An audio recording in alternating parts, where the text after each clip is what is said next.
بسم اللہ الرحمن الرحیم الحمد للہ رب العالمین والعاقبۃ للمتقین والصلاة والسلام علی سید الانبیاء والمرسلین سیدنا و سید الاولین والآخرین محمد وعلی آلہ واصحابہ اجمعین اما بعد قال اللہ سبحانہ وتعالی اعوذ باللہ من الشیطان الرجیم بسم اللہ الرحمن الرحیم لقد كان لكم في رسول الله أسوة حسنة لمن كان يرجو الله واليوم الآخر وذكر الله كثيرا وقال النبي صلى الله عليه وسلم إنما بعثت لأتمم مكارم الأخلاق وقال عليه الصلاة والسلام أوتيت علم الأولين والآخرين وقال عليه الصلاة والسلام بعثت لأتمم مکارم الاخلاق۔ قابل قدر بزرگوں، عزیز نوجوان دوستوں، سیرت النبی صلی اللہ علیہ وسلم کی مناسبت سے جمع ہونے والے خوش نصیب بھائیوں، یہ کوئی اجلاس نہیں ہے، جلسہ نہیں ہے، بلکہ سیرت پر غور و فکر کرنے اور سیرت النبی صلی اللہ علیہ وسلم سے متعلق ہمارے اندر پائی جانے والی کوتاہیوں پر اور اس سلسلے میں ہونے والی غلطیوں کی اصلاح بھی ہو، اور سیرت جو ہماری زندگی سے نکلتی جا رہی ہے اس کو دوبارہ مشعل راہ بنانے کا ایک حوصلہ اور جذبہ پیدا ہو۔ اس نیت اور ارادے سے ان منتظمین حضرات نے ہم سے وقت مانگا تھا، درخواست یہ کی تھی کہ سیرت کے عنوان پر کوئی مجلس منعقد کی جائے۔ پھر ظاہر ہے کہ نبی پاک صلی اللہ علیہ وسلم کی ذات سے زیادہ اس کائنات میں محبوب کون ہو سکتا ہے، تو جب آقا محبوب ہیں تو آپ کا ذکر بھی محبوب ہے، آپ کی یاد بھی محبوب ہے، اور آپ سے جڑا ہوا ہر ذرہ محبوبیت کے اعلیٰ درجے کو پہنچا ہوا ہے۔ اس کو بند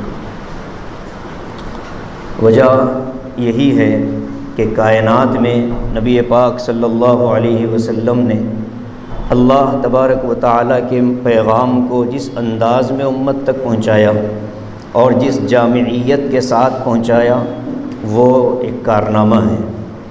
سیرت بہت بڑا عنوان ہے، بلکہ شاہ عبدالعزیز محدث دہلوی رحمۃ اللہ علیہ اپنی کتاب عجالہ نافعہ میں لکھتے ہیں کہ سیرت کا مطلب یہ ہے کہ نبی کریم صلی اللہ علیہ وآلہ وسلم اور آپ کے اصحاب، آپ کے آل بیت اور آپ سے جڑی ہوئی کسی بھی چیز کو انسان تذکرے میں لا لے وہ سیرت ہے۔ حضور اس کی زندگی سے متعلق کوئی واقعہ ہم نے کہیں سن لیا، سیرت ہم نے سن لی۔ صحابہ کی زندگیوں سے متعلق کوئی بات ہم نے سنی، سیرت ہم نے سنی۔ آل بیت سے متعلق کوئی بات ہم نے سنی یا پڑھی تو سیرت ہم نے سنی اور پڑھی ہے۔ تو یہ اتنا وسیع اور اتنا بڑا موضوع ہے کہ اس کو ایک مجلس میں سمیٹنا ناممکن ہے، بلکہ ایک مجلس تو کیا پوری زندگی ہم اس پر بات کرتے رہیں، زبانیں گھس جائیں گی، سماعتیں پھیکی پڑ جائیں گی، قلم سوکھ جائیں گے، کتابوں کے ورق ختم ہو جائیں گے، لیکن سرکار دو عالم صلی اللہ علیہ وسلم کی سیرت کے پہلو ختم نہیں ہوں گے۔ یہ بات میں نے عقیدتاً نہیں کہی، صرف یہ بات دلالتاً عرض کرتا ہوں کہ اللہ تبارک و تعالی نے ہمارے نبی صلی اللہ علیہ وسلم کا جو مقام اور مرتبہ رکھا ہے وہ ناقابل بیان ہے، لیکن اس کو الفاظ کے دائرے میں لا کر اگر بیان کیا جا سکتا تو یہ کہا جا سکتا کہ نبی علیہ الصلاۃ والسلام کی سیرت قرآن کریم ہے۔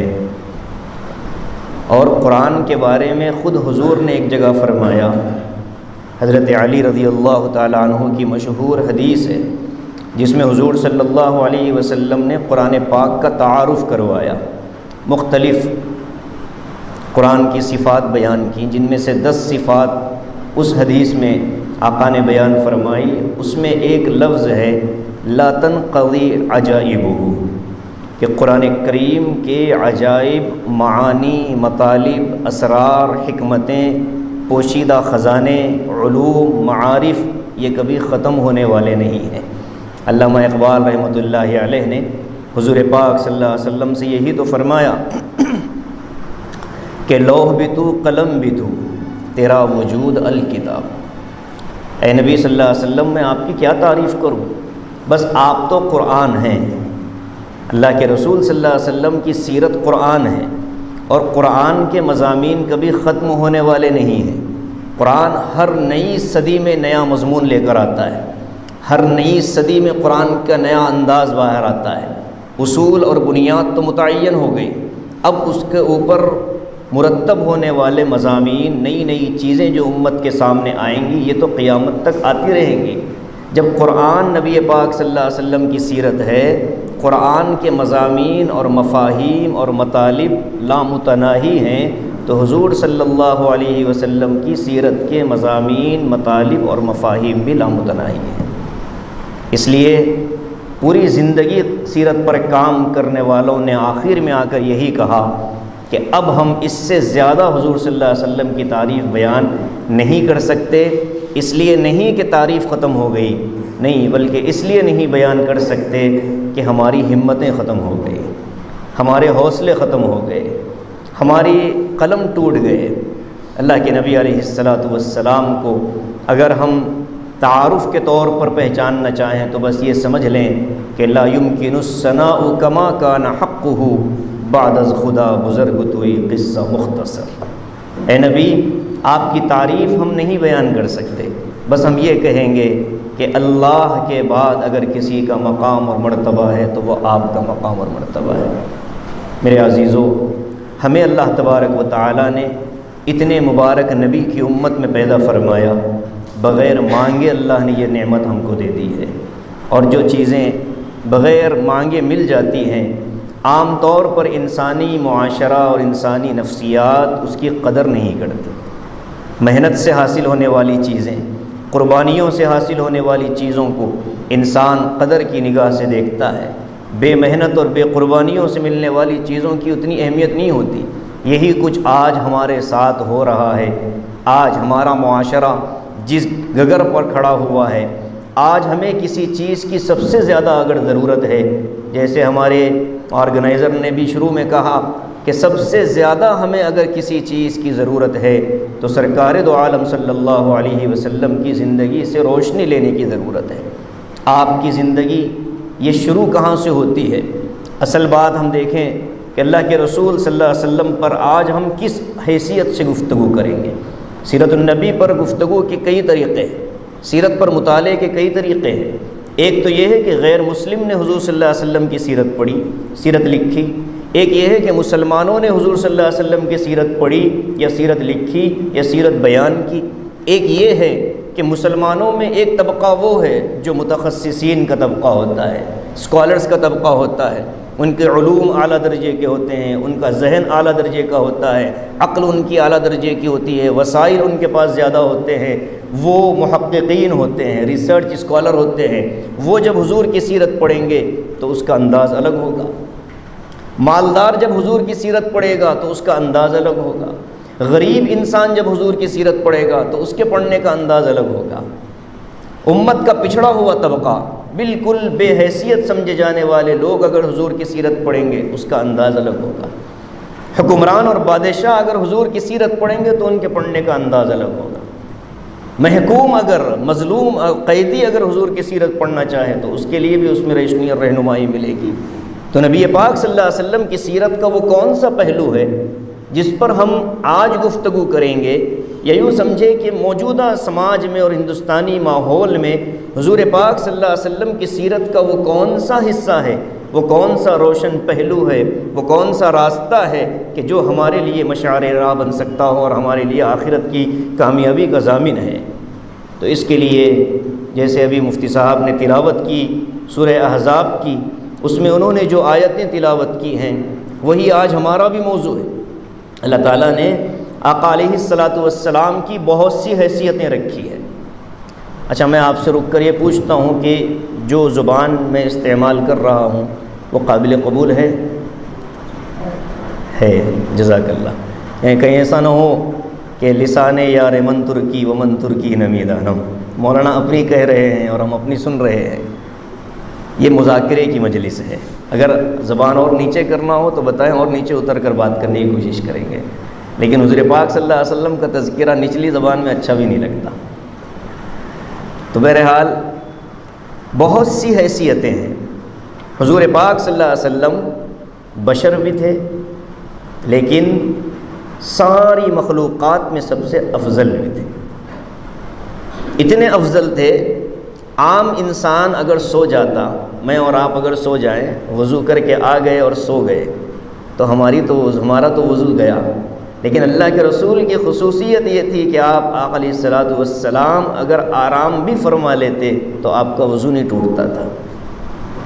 اور یہ فرماتے تھے آقا کہ تنام عینایا ولا ینام قلبی، میری آنکھیں سو جاتی ہیں، دل نہیں سوتا، اور ہم جب سوتے ہیں تو دل بھی سوتا ہے، آنکھ بھی سو جاتی ہے۔ اور بعض کا سونا تو اللہ ہی رحم فرما دے، گھر میں بم پھٹ جائے تب بھی نہیں اڑتے۔ انسان یہ ہے، اور اللہ کے رسول صلی اللہ علیہ وسلم کا مقام الگ تھا۔ آپ عام حیثیتوں کے انسان نہیں تھے، بہت سی خصوصیتیں آپ کی بحیثیت انسان پائی جاتی ہے۔ اقبال نے اسی کو تو کہا کہ سبق ملا ہے یہ معراج مصطفیٰ سے مجھے، سبق ملا ہے یہ معراج مصطفیٰ سے مجھے کہ عالم بشریت کی زد میں ہے گردوں۔ اقبال کہتے ہیں کہ آسمان جس کو گردوں کہا جاتا ہے، آسمان اتنا عظیم، اتنا بلند، اتنا بالا اور اتنا بڑا، اتنا وسیع، لیکن سرکار دو عالم صلی اللہ علیہ وسلم کا رتبہ اور مقام یہ ہے کہ معراج کے ایک سفر میں سمجھ میں آ گیا کہ آسمان و زمین بھی آقا علیہ الصلاۃ والسلام کے قدموں کی دھول ہے، ستاروں سے آگے جہاں اور بھی ہیں۔ اقبال نے اس کے بعد ہی یہ نظم کہا کہ جب آقا چلے گئے آسمانوں پر اور معراج کا سفر ہو گیا تو اب کائنات کی کوئی چیز قابل تسخیر نہیں رہی، کوئی ناقابل تسخیر نہیں رہی۔ اب دنیا آسمانوں پر کمن ڈالے، چندریان 3 چاند پر گیا، بہت خوشی کی بات، لیکن یہ تصور جو دنیا کو دیا ہے کہ چاند ایک مخلوق ہے، سورج ایک مخلوق ہے، ستارے اور سیارے ایک مخلوق ہیں، یہ دیوتا نہیں ہیں، ان کے اندر کوئی طاقت نہیں ہے، یہ تصور دنیا کو اگر کسی نے دیا ہے تو نبی کریم صلی اللہ علیہ وسلم نے دیا ہے۔ کیوں؟ مکے کے اندر آپ کی آمد سے پہلے چاند اور سورج کی پوجا ہوتی تھی۔ پوجا اسی کی ہوتی ہے جو ما فوق الفطرت سمجھا جاتا ہے۔ وہ یہ سمجھتے تھے کہ دنیا کو روشن کرنے والا سورج خود دیوتا ہے، وہ یہ سمجھتے تھے کہ پھلوں کے اندر مٹھاس لانے والی چاندنی اور پھولوں کے اندر خوشبو پیدا کرنے والے ستارے یہ بھی دیوتا ہیں، اس لیے وہ ان کی پوجا کیا کرتے تھے۔ قرآن کریم نے آ کر کے بتلا دیا کہ سخر الشمس والقمر، یہ دیوتا ہوتا کچھ نہیں، یہ مخلوق ہے، ہم نے تمہارے لیے ان کو بنایا ہے، تم ان سے راستے تلاش کرو۔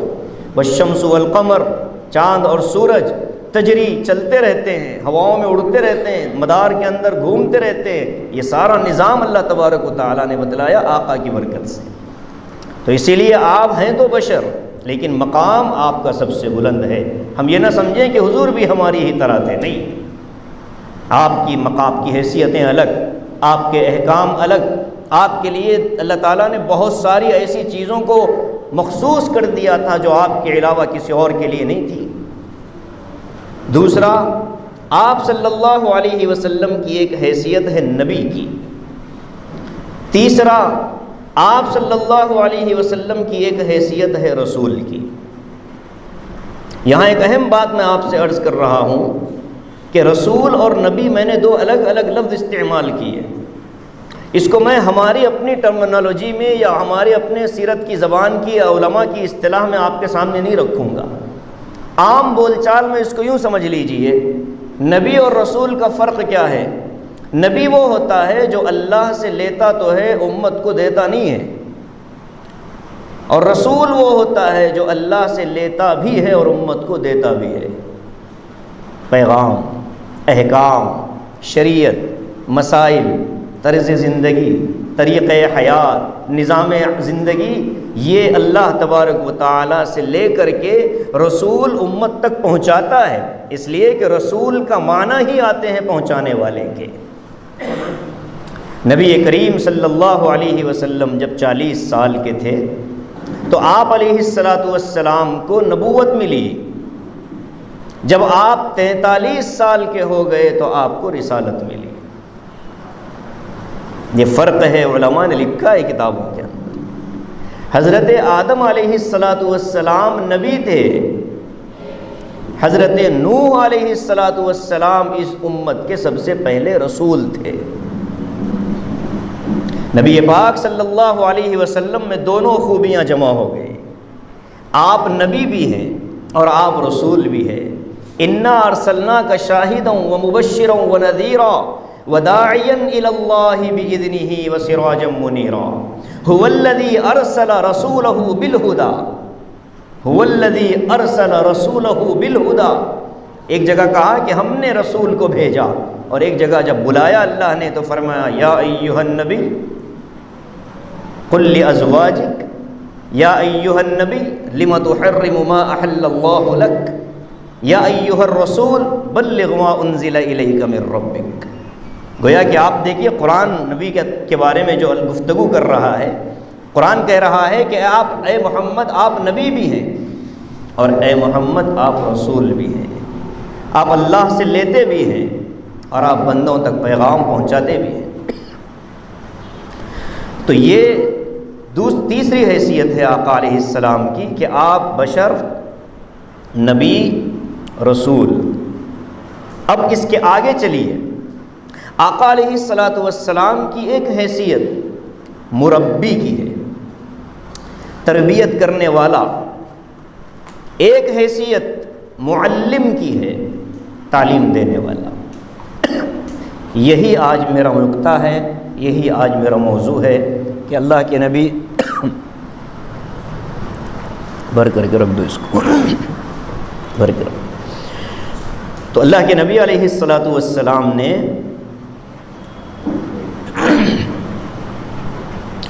دنیا کے سامنے اپنا جو تعارف کروایا وہ آپ سمجھیں، یہ عام طور پر ہم جب سیرت سنتے ہیں تو جلسہ ختم ہونے کے بعد ہمارے ذہنوں میں یہ تصور آتا ہے کہ حضور صلی اللہ علیہ وسلم بہت غریب تھے، حضور صلی اللہ علیہ وسلم بہت فقر و فاقے میں زندگی گزارتے تھے، اور آپ بہت نرم مزاج تھے، آپ نے ظلم کو سہا، ہر وقت آپ نے امت کو معاف کیا، آپ اعلیٰ، یہی ایک تصور آتا ہے۔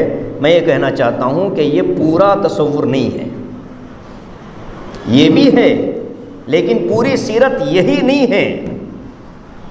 آقا علیہ السلام اپنے زمانے کے سب سے زیادہ بہادر، جری اور شجاع انسان تھے، اور جبرائیل بار بار آ کر درخواست کرتے تھے یا رسول اللہ، فقر و فاقہ، غربت آپ نے اپنی مرضی سے اختیار کیا تھا۔ یہ بہت بڑی بات ہے جو ہم امت بھول جاتے ہیں۔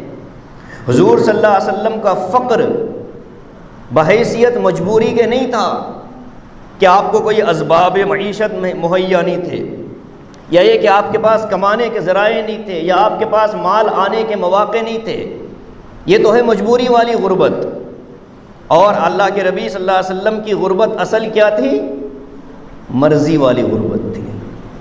مرضی والی غربت کا مطلب یہ تھا کہ مال آتا تو تھا لیکن آپ کبھی رکھتے نہیں تھے۔ جبرائیل بار بار آ کر کہتے یا رسول اللہ، احد کا پہاڑ جس کی لمبائی 7 کلومیٹر، چوڑائی 3.5 کلومیٹر اور اونچائی تقریباً 500 میٹر سے زیادہ، اتنی عظیم ترین چیز کو جبرائیل کہتے ہیں یا رسول اللہ اجازت دیں تو اس پورے پہاڑ کو لا کر سونے کا بنا کر آپ کے قدموں میں ڈال دوں، آپ کے قدموں میں ڈال دوں اس کو۔ تو اس سے زیادہ مالدار کون ہو سکتا ہے؟ یہ اصل میں ایک تصور چلایا گیا۔ بات سمجھیں، سیرت النبی صلی اللہ علیہ وسلم کو بیان کرنے والوں کی اس میں کوئی غلطی نہیں ہے، یہ ایک معاشرتی دباؤ ہوتا ہے، ہر خطیب، ہر واعظ، ہر اسپیکر کو سب سے پہلے جس چیز کا سامنا کرنا پڑتا ہے وہ ایٹماسفیئر کا ہوتا ہے، ماحول کا ہوتا ہے۔ سنجیدہ ماحول میں ہونے والی گفتگو کے لیے سنجیدہ لوگ بیٹھے رہتے ہیں، اور اگر ان کے مزاج میں بھی سنجیدگی ہو تو وہ اس کو بہت انجوائے بھی کرتے ہیں، اور اگر شریر انسان کو سنجیدہ بنا کر بٹھا دیا جائے تو ہم تو ڈوبے ہیں سر، ہم تم کو بھی لے ڈوبیں گے، مجلس کا بھی ناس پیٹ دے گا۔ یہ خطیبوں کے ساتھ معاملہ یہ ہوا کہ ہم نے ماحول دیکھا۔ اب یہ ملک کا جو ماحول ہے، اس ماحول میں ہمارے سامنے سیرت النبی صلی اللہ علیہ وسلم کا وہ پہلو زیادہ ہوتا ہے عام طور پر، جس میں آپ نے عفو، درگزر، انسانیت اور معاملات میں اپنے حقوق کو باوجود حق پر ہونے کے چھوڑ دینے کا جذبہ، ان چیزوں کو ہم پروموٹ کرتے ہیں۔ یہ وقتی ضرورت تو ہے، لیکن سیرت کے ساتھ بڑی ناانصافی ہے۔ اللہ کے نبی صلی اللہ علیہ وسلم کی جب سیرت بیان کریں گے، ہم کون ہوتے ہیں کہ یہ حصہ بیان کریں اور یہ حصہ نہ بیان کریں؟ یہ فیصلہ کرنے والے ہم کون ہیں؟ جب سیرت بیان ہوگی تو پوری بیان ہوگی، آپ کی پیدائش سے لے کر آپ کی دنیا سے تشریف لے جانے تک کے پورے واقعات موجود ہیں کتابوں کے اندر۔ بلکہ پیدائش کا وقت کیا تھا، وفات کا وقت کیا تھا، اور وفات کے وقت آپ کے سر مبارک میں کتنے بال سفید تھے، آپ کی داڑھی مبارک میں کتنے بال سفید تھے، یہ بھی محفوظ ہے کتابوں کے اندر۔ بچپن میں آپ مدینہ منورہ جایا کرتے تھے اپنی ننیال کے اندر، وہاں جس کنویں کے اندر حضور پاک صلی اللہ علیہ وسلم نے تیراکی سیکھی ہے، تیرنا سیکھا ہے، اس کنویں کا نام بھی محفوظ ہے، اس کنویں کے حدود اربعہ بھی محفوظ ہے کہ وہ کنواں کتنا چوڑا تھا اور کتنا گہرا تھا، اس کی چوڑائی اور لمبائی کتنی تھی، یہ بھی محفوظ ہو گیا۔ تو اللہ کے نبی صلی اللہ علیہ وسلم کی سیرت اتنی جامع ہے، تو اس کو ہم جامعیت کے ساتھ ہی امت کے سامنے پیش کریں گے۔ ہم اس کو اگر کچھ بتائیں، کچھ چھپائیں، تو ہم سمجھتے ہیں کہ سیرت کے ساتھ زیادتی ہوگی۔ یہ مذاکرے کی مجلس اسی مقصد کے تحت ان حضرات نے قائم کی کہ عمومی سیرت کے جلسوں میں ہم کچھ روایتی انداز میں تقریریں، بیانات اور کچھ واقعات جو پہلے سے سنے سنائے ہوتے ہیں ان کو ہم سن لیتے ہیں، اور اس کے بعد پھر بات برکت اور ثواب تو مل جاتا ہے، برکت اور ثواب تو حاصل ہوگا، لیکن سیرت النبی صلی اللہ علیہ وسلم کا مقصد صرف برکت اور ثواب کا حصول نہیں ہے، بلکہ مشعل راہ بنا کر زندگی گزارنے کا طریقہ۔ یہ کیسے سیکھا جائے سیرت سے؟ اس لیے اللہ تعالیٰ نے اسوہ حسنہ کا لفظ استعمال فرمایا۔ تو اللہ کے نبی علیہ الصلاۃ والسلام کی پوری حیثیتوں کو ہم سامنے رکھیں۔ آپ کا فقر و فاقہ اختیاری تھا، آپ اپنی مرضی سے آپ نے غربت کو پسند فرمایا ہے۔ جب آپ کی وفات مبارکہ ہو رہی تھی تو آپ اندازہ لگائیں کہ میرے آقا کے پاس 4 غلام تھے، اسی موقع پر حضرت شقران کو آپ نے آزاد فرمایا۔ 7 دینار تھے اللہ کے نبی صلی اللہ علیہ وسلم کے پاس، تلواریں تھیں، زرہ تو تھی لیکن ایک یہودی کے پاس بطور امانت رکھی ہوئی تھی۔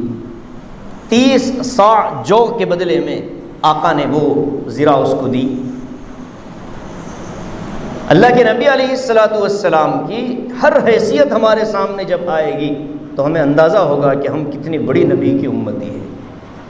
تو آقا علیہ السلام نے امت کے سامنے جو اپنا تعارف کروایا، جو اپنی پہچان کروائی، وہ علم کے ذریعے سے کروائی، اور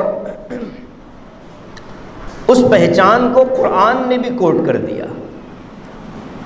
هو الذی بعث فی الامیین رسولا منہم، وہی اللہ کی ذات ہے کہ جس نے امی ان پڑھ معاشرے کے اندر انہی میں سے ایک نبی اور رسول کو اٹھایا۔ یہاں حضرت حکیم الاسلام قاری طیب صاحب رحمۃ اللہ علیہ نے بڑا عجیب جملہ لکھا۔ حضرت نے فرمایا کہ میرے آقا صلی اللہ علیہ وسلم کی ساری خصوصیات کو کسی اور طرف رکھیں، بس آپ کی صفت امی ہونے کو اگر دنیا کے سامنے پیش کر دیا جائے تو حضرت فرماتے ہیں کہ یہی آپ کے نبوت اور رسالت کی سب سے بڑی دلیل ہے۔ اب آپ اس کو میں تھوڑا پھیلاتا ہوں. حضور امی تھے. امی کا مطلب ہوتا ہے بے پڑھے لکھے، یعنی آپ نے کسی سے علم دنیا میں حاصل نہیں کیا، دنیا میں آپ کا کوئی استاذ نہیں تھا، آپ کا کوئی اتالیق نہیں تھا، آپ کا کوئی معلم نہیں تھا.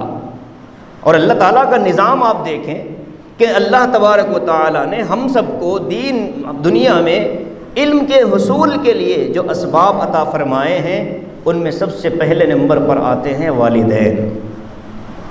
والدین کسی کی تعلیم کی فکر کر لیں تو اس کی تعلیم کے راستے آسان ہیں، اور اگر والدین ہی تعلیم کے معاملے میں لاپرواہی کریں تو سماج اس کو تعلیم نہیں دے سکتا. اور اس میں بھی سب سے پہلے نمبر پر بات آتی ہے والد کی. اور اللہ تعالیٰ نے اس امی ہونے کے معجزے کے تحفظ کے لیے سرکار دو عالم صلی اللہ علیہ وسلم کی دنیا میں تشریف لانے سے پہلے ہی آپ کے والد بزرگوار کو اٹھا لیا. 29 سال کی عمر بعض روایات میں آتا ہے، اور بعض روایات میں آتا ہے کہ 25 برس کی عمر تھی حضرت عبداللہ کی جب ان کی وفات ہوئی. حضرت عبداللہ گئے تھے ننیال مدینہ منورہ، کھجور لانے کے لیے حضرت عبد المطلب نے بھیجا تھا. وہ تجارتی قافلہ تھا، کھجور مکہ لانے والے تھے. تو وہاں سے مدینہ منورہ کے اندر حضرت عبداللہ کی وفات ہو گئی. 1945 بلکہ 48 تک مدینہ منورہ کے اندر حضرت عبداللہ ابن عبد المطلب کی قبر موجود تھی. خلافت عثمانیہ والوں نے اس کی حفاظت کی تھی، اس سرمایے کی. بعد میں پھر اس کو مسطح کر دیا گیا اور بڑی سڑک کے اندر اس کو دبا دیا گیا. اللہ کے رسول کی تشریف آوری سے پہلے ہی آپ کے والد بزرگوار کی وفات. گویا کہ تعلیم کا ظاہری سبب ختم ہو گیا ایک. دوسرے نمبر پر اگر والد نہ ہو تو والدہ تعلیم کی ذمہ داری اٹھاتی ہے، اور تاریخ ہماری گواہ ہے کہ 20 مائیں ہماری ایسی گزریں کہ جو والد اور شوہر کے نہ ہونے کے باوجود اپنی اولاد کی اس اعلیٰ درجے پر تربیت کرتی ہیں کہ حضرت ربیعۃ الرائے جیسا محدث مدینہ منورہ کے اندر پیدا ہوا، اور 20-22 سال کے اندر اس کے علوم اور معارف، اس کی تفسیر اور اس کی حدیث، اس کی فقہ اور اس کا علم مسلم تھا پورے عرب کے اندر. مدینہ کے 7 بڑے علماء کے اندر شمار ہوتا تھا. تربیت والدہ نے کی. جب وہ حاملہ تھی، شوہر سفر پر جا رہے تھے، 20,000 درہم شوہر نے اپنی اہلیہ کو دیے کہ یہ تم رکھنا بچے کی تعلیم و تربیت کے لیے اور اپنی ضروریات کے تکفل کے لیے. ربیعۃ الرائے پیدا ہوئے، عالم بنے، محدث بنے، فقیہ بنے، مدینے کا امام بن گیا. روضہ مبارکہ کے پڑوس میں بیٹھ کر درس دینے والا مدرس نبوی بن گیا. 15 سال 20 سال کا عرصہ گزرا. وہ والد جو ان کے شوہر تھے وہ واپس آئے. گھر تو معلوم تھا. دروازہ کھٹکھٹایا، گھر کا دروازہ کھولا تو ایک وجیح خوبصورت نوجوان کھڑا ہے. پوچھا کہ میرے گھر میں تم کیا کر رہے ہو؟ یہ والد اور یہ لڑکا، لیکن آپس میں کوئی تعارف نہیں. بیٹا پوچھتا ہے کون ہو، کہاں چلے آ رہے ہو؟ اور والد پوچھتے ہیں کہ تم کون ہو جو میرے گھر میں بیٹھے ہو؟ دونوں میں آوازیں بلند ہوئی. گھر کی ماں اور بیوی جو تھی وہ خاتون آوازیں سن کر باہر آئی. پہچان لیا کہ باپ اور بیٹا انجانے میں ایک دوسرے سے لڑ پڑے. تو کہا کہ بھئی آپ سلامت رہیں، گڑبڑ نہ کریں. بیٹے کو باہر بھیج دیا اور شوہر سے کہا کہ آپ میری عزت و میری عفت پر شک نہ کریں. سفر سے آئے ہیں، کھانے وغیرہ سے فارغ ہو جائیں، نماز پڑھ لیں، پھر تفصیل سے مجھے آپ کو آپ کے دیے ہوئے ان 20,000 درہموں کا حساب بھی تو دینا ہے. تو وہ شوہر خاموش رہے. کھانا وغیرہ سے فارغ ہوئے، ظہر کی نماز سے فارغ ہو کر ظہر پڑھنے کے لیے جب مسجد نبوی میں گئے تو دیکھا کہ نماز پڑھایا ایک نوجوان، اور وہی نوجوان تھا جس سے گھر میں جھگڑا ہو رہا تھا.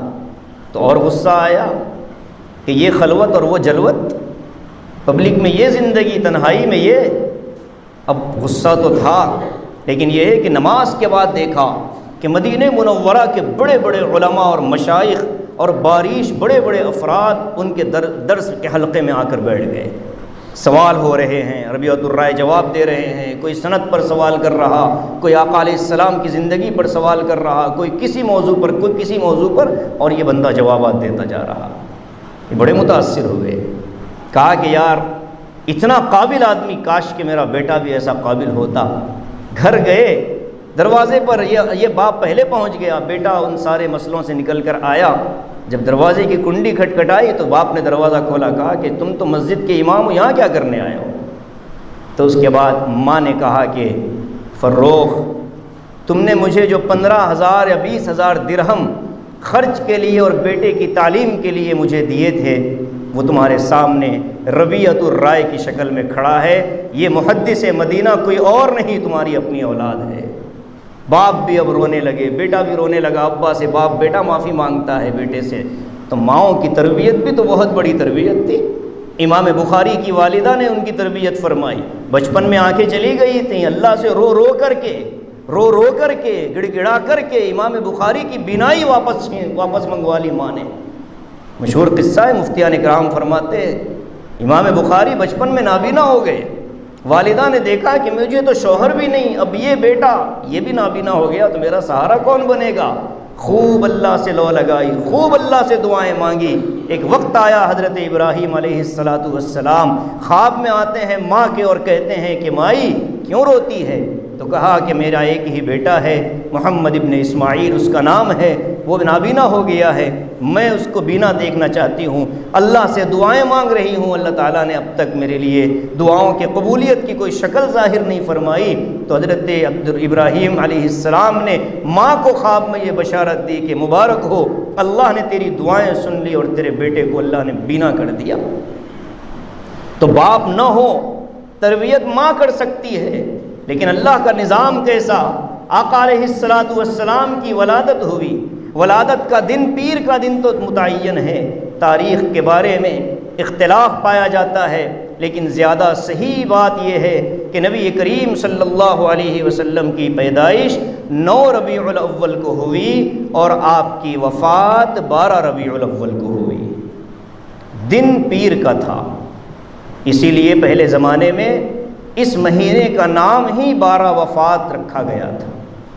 یہ پہلے بزرگ جانتے تھے کہ یہ مہینہ 12 تاریخ جو حضور کی وفات کا دن ہے، اس مہینے سے موسوم کیا گیا ہے۔ اس کو میلاد کا مہینہ بعد میں کہا گیا، 100-150 سال پہلے سے، ورنہ اس سے پہلے اس کو میلاد کا مہینہ نہیں کہا جاتا تھا۔ تو یہ تاریخیں ہیں، 9 ربیع الاول آپ کی ولادت کی زیادہ صحیح قول کے مطابق تاریخ ہے، اور 12 ربیع الاول آپ کی وفات کی تاریخ ہے، اس میں کوئی شک نہیں ہے، 12 متعین ہے۔ اور ابھی وقت ہمارا ہو رہا ہے 12، وفات کا وقت بھی سرکار دو عالم صلی اللہ علیہ وسلم کا زوال کے وقت میں تھا، جب چاشت مکمل ہو گیا اور سورج بہت شدت کے ساتھ آیا، جو دن ڈھلا تو کائنات کا یہ نبوت کا سورج بھی ڈھل گیا اور آقا علیہ السلام کی وفات ہوئی۔ پیدائش جو ہوئی آپ کی وہ صبح صادق کے وقت میں ہوئی، جب سحر کا وقت ہوتا ہے، رات جا رہی ہے، دن آ رہا ہے۔ علماء لکھتے ہیں کہ اللہ کے رسول صلی اللہ علیہ وسلم کو جب دنیا میں بھیجنے کا موقع تھا تو اللہ تعالیٰ نے رات اور دن دونوں کو خوشخبری کا موقع دے دیا۔ رات یہ کہتی ہے کہ میں جا رہی تھی، آقا آ رہے تھے، دن یہ کہہ سکتا ہے میں آ رہا تھا، آقا تشریف لا رہے تھے۔ تو رات بھی فخر کر سکتی ہے، دن بھی فخر کر سکتا ہے کہ نبی کریم صلی اللہ علیہ وسلم رات اور دن کے درمیانی حصے میں دنیا میں تشریف لائے، پیدا ہوئے۔ وہ سارے واقعات میں اسکپ کر رہا ہوں، بہت سے واقعات ہم نے سنے پیدائش کے وقت میں کیا ہوا تھا، لیکن ایک بات تو ضروری ہے جو عرض کرنی ہے، آپ علیہ السلام مختون پیدا ہوئے تھے۔ مختون کا مطلب یہ ہے کہ آپ علیہ السلام کی من جانب اللہ ختنہ ہو چکی تھی۔ یہ مقام، یہ شرف دنیا میں کسی کو نہیں ملا۔ یہاں تک لکھا ہے سیرت نگاروں نے کہ آپ کا جسم اطہر بھی کسی نے بغیر کپڑوں کے نہیں دیکھا۔ غسل میت کے وقت میں بھی حضرت علی رضی اللہ تعالی عنہ کی آنکھیں کھلی تھیں، بقیہ جو 6 افراد وہاں غسل میں ساتھ تھے سب نے اپنی آنکھوں پر پٹی باندھ رکھی تھی۔ حضرت عباس کی آنکھوں پر پٹی، حضرت اسامہ کے ہاتھوں پر پٹی، آنکھوں پر پٹی، حضرت فضل کے آنکھوں پر پٹی، حضرت قسم کے آنکھوں پر پٹی۔ بس حضرت علی رضی اللہ تعالی عنہ تھے کہ جن کی آنکھیں کھلی تھیں اور وہی غسل دے رہے تھے، بقیہ سب حضرات خدمت میں تھے۔ مختون پیدا ہوئے، پیدائش کے فوراً بعد والدہ نے دودھ پلانے کے لیے بھیج دیا، ماں کے ساتھ نہیں ہے حضور۔ 3 سال تک دائی حلیمہ کے پاس آقا علیہ السلام رہے۔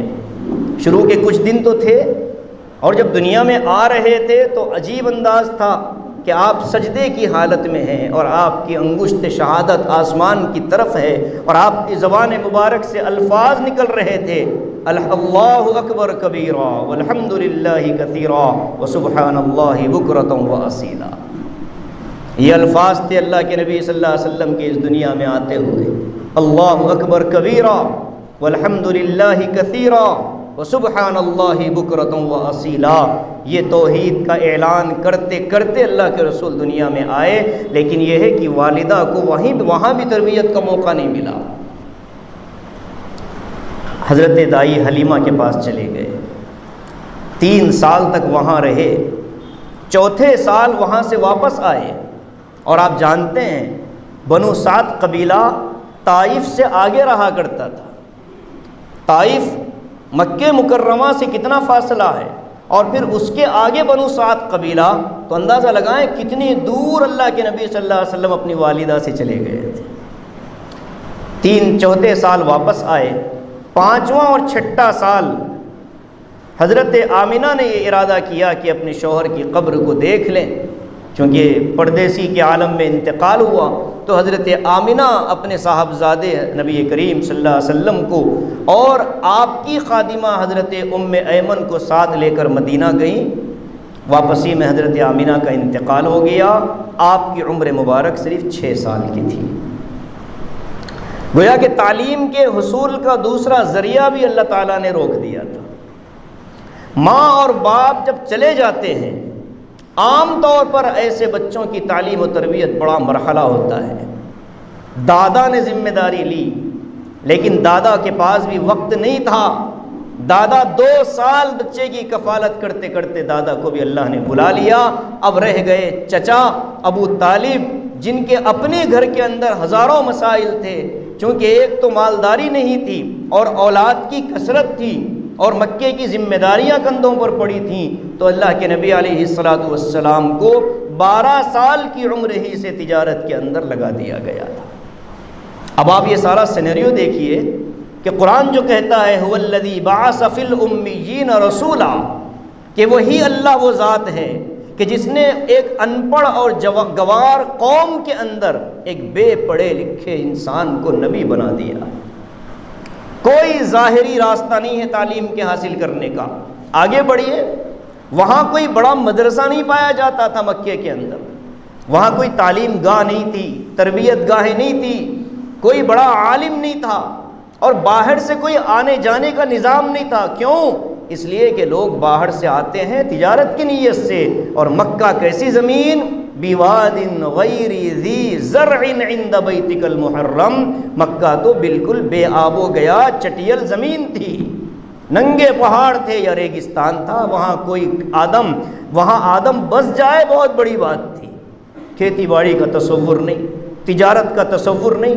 سماج اور علاقے جب ڈیولپ ہوتے ہیں تو تجارتی مراکز کی وجہ سے ہوتے ہیں، اور مکہ کوئی تجارتی مرکز نہیں تھا، نہ علوم کا مرکز، نہ فنون کا مرکز، نہ تجارت کا مرکز۔ گویا کہ بیرونی دنیا سے بھی رابطے ان کے نہیں ہوتے تھے۔ ہاں، مکے والے خود جایا کرتے تھے قبیلوں کے اندر سفر کر کے، اور اسی کو قرآن نے بطور تعریف کے بیان فرمایا، لِإِيلَافِ قُرَيْشٍ إِيلَافِهِمْ رِحْلَةَ الشِّتَاءِ وَالصَّيْفِ، کہ یہ ایلاف یعنی مکے والوں کو اور قریش والوں کو مکہ مکرمہ سے نکل کر ملک شام جانے کے لیے اور ملک یمن جانے کے لیے راستے میں ڈاکوؤں سے اللہ تعالیٰ نے اتنا محفوظ کر دیا تھا کہ ڈاکو بھی مکے کے قافلے پر حملہ نہیں کرتے تھے۔ وہ یہ کہتے تھے کہ یہ حرم کے خادم ہیں، یہ خدام حرم ہیں، ان پر حملہ نہیں کیا جائے گا۔ بقیہ جو قافلے آتے تھے ان کو لوٹ لیا کرتے تھے۔ تو اللہ تعالیٰ نے یہ بھی نظام بنایا کہ مکے کے قافلے باہر جاتے تھے تجارت کے لیے، باہر سے کوئی شخص نہیں آتا تھا۔ اور پہلی مرتبہ سرکار دو عالم صلی اللہ علیہ وسلم بیرون عرب تشریف لے گئے تو آپ کی عمر 12 سال کی تھی، کوئی تعلیم آپ نے حاصل نہیں فرمائی۔ باقی گھوڑ سواری یہ ان کے کلچر کا حصہ تھا۔ ہمارے معاشرے میں اچھی چیزیں سیکھنا ہو تو مدرسے میں، اسکول میں، خانقاہ میں، مکتب میں جانا پڑے گا۔ آج کے معاشرے میں اگر کسی کو گالم گلوچ سیکھنا ہو تو اس کو کہیں جانے کی ضرورت نہیں ہے، معاشرہ تیار ہے سکھا دینے کے لیے، کیونکہ یہ اس وقت یہ گندی عادتیں ہمارے سماج کا حصہ بن چکی ہے۔ سماج کا حصہ کیا کہوں، بلکہ اپنے گھروں کا حصہ بن چکی ہے۔ بڑا اپنے بچوں کے سامنے دوسروں کو بدزبانی کرتا ہے تو اس کو سکھانے کی ضرورت نہیں، وہ تو خود ہی سیکھ چکا ہے۔ اللہ کے نبی علیہ السلام نے تلوار بازی سیکھی، عرب کا معاشرہ اس انداز کا تھا۔ آپ نے تیر اندازی سیکھی، وہ معاشرے کا حصہ تھا، وہ کھیل تھے بچوں کے۔ عرب کے بچے آج بھی بڑے عجیب و غریب کھیل کھیلتے ہیں، تو اس زمانے کے عرب کے لوگوں کا بھی یہ کھیل تھا کہ وہ نشانے کو کھیل کرتے تھے، گھڑ سواری ان کا کھیل تھا، اور پہلوان بازی ان کا کھیل تھا، کشتی ان کا کھیل تھا۔ تیر و تلوار تو ان کے ہاتھوں کے جیسے ہمارے موبائل آج ہیں، اس زمانے میں تیر و تلوار ان کے سب سے پسندیدہ چیزیں ہوا کرتی تھی۔ گویا کہ حرب یعنی جنگ کے جو چیزیں ہیں وہ تو آپ نے سماجی انداز میں سیکھ لیں، علم سے متعلق آپ نے اب تک کسی کے آگے اپنے آپ کو پیش نہیں کیا۔ اب آگے بڑھیے، اچانک 40 سال کی عمر میں 6 مہینے پہلے سے حضور صلی اللہ علیہ وسلم کو یہ فکر ہونے لگی۔ سب سے پہلی بات تھی فکر، یہ فکر ہونے لگی کہ میں کیسے اس معاشرے کو سدھار دوں گا، میں کیسے اس سے بچوں، اپنے آپ کی حفاظت کیسے کروں۔ تو اللہ کے نبی علیہ السلام نے تنہائی پسند کرنی شروع کی۔ یہاں علماء نے بڑا اچھا جملہ لکھا، کہتے ہیں بڑا کام کرنا چاہتے ہو تو تنہائیوں میں بیٹھ کر غور و فکر کرنا شروع کرو، تنہائیوں میں بیٹھ کر اللہ سے مانگنا شروع کر دو۔ 40 سال کی عمر میں، جبکہ آپ شوہر بھی بن چکے ہیں، آپ والد بھی بن چکے ہیں، آپ مکے کے سب سے چہیتے انسان بن چکے ہیں، آپ امین بھی ہیں، آپ صادق بھی ہیں، سچے بھی ہیں، آپ کی گواہی کو لوگ تسلیم کر لیتے ہیں، آپ کے مقام کو لوگ مان چکے ہیں۔ اچانک 40 برس کی عمر میں 6 مہینے پہلے سے آپ کو تنہائی پسند آنے لگی۔ مکے کے اندر آپ نے غور کیا، کون سا ایسا پہاڑ ہے کہ جس پہاڑ میں تنہائی کے دن گزار سکوں۔ آپ کے سامنے جبل ابو قبیس تھا، آپ کے پیچھے جبل قیقعان تھا، آپ کے بائیں طرف جبل ابن حزام تھا، لیکن آپ نے ان سارے پہاڑوں کو چھوڑ کر لمبا سفر کیا اور دیکھا کہ ایک ایسا پہاڑ ہے کہ جس کی اونچائی بھی کافی ہے اور وہ عام راستے سے ہٹا ہوا ہے، کوئی قافلہ آ کر مجھے روکے گا نہیں اور کوئی مجھے پریشان نہیں کرے گا، میری عبادتوں اور میری غور و فکر میں خلل نہیں پیدا کرے گا۔ آپ نے جبل النور کا انتخاب فرمایا۔ آج اس پہاڑ پر چڑھنے کے لیے اچھے خاصے صحت مند آدمی کو 1 سے 1.5 گھنٹہ لگ جاتا ہے۔ آقا علیہ السلام 40 سال کی عمر میں اس پہاڑ پر جایا کرتے تھے۔ پانی آپ اپنے ساتھ لے جاتے تھے، ستو اور جو اپنے ساتھ لے جاتے تھے، وہی آپ کی غذا تھی، وہیں آپ پانی نوش فرمایا کرتے اور وہیں آپ آرام کیا کرتے۔ 6 مہینے گزر گئے۔ اچانک وحی کا سلسلہ شروع ہوا۔ غار حرا میں آپ کی مدت صرف 6 مہینے ہے، غور و فکر آپ کی عبادت تھی۔ ہمارے استاذ محترم حضرت مولانا مفتی سعید احمد صاحب پالن پوری نور اللہ مرقدہ، حضرت نے درس میں ایک بات کہی تھی بڑی عجیب، فرمایا کہ غار حرا کا انتخاب حضور نے کیوں فرمایا، کبھی تم نے غور کیا؟ اب ہم طالب علم تھے، ہم نے کہا کہ حضرت نہیں معلوم۔